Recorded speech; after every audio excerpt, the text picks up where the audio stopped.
Hello guys and gals, and welcome back to the channel. It's been a while. I'm glad to be back. I miss you guys. So today we're going to be should I say tonight, we're going to be tackling the front wheel bearings on this thing. What you need to do this job will be some type of cordless impact or pneumatic impact, a long wrench, a ratchet, short extension, 15 millimeter socket, a 35 millimeter socket for the hub nut,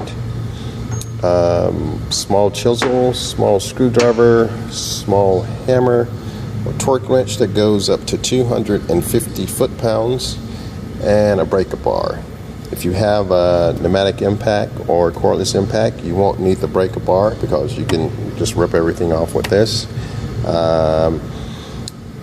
Yes, you're going to need a torque wrench because I torque everything on my car because sometimes I drive like an idiot and I don't want anything to fly off. But you guys and gals promise me that you will not drive like an idiot like myself. And also you need some axle grease or wheel bearing grease. And that's it. So we're going to jump on this thing and get started. And I'll show you what's up next on it.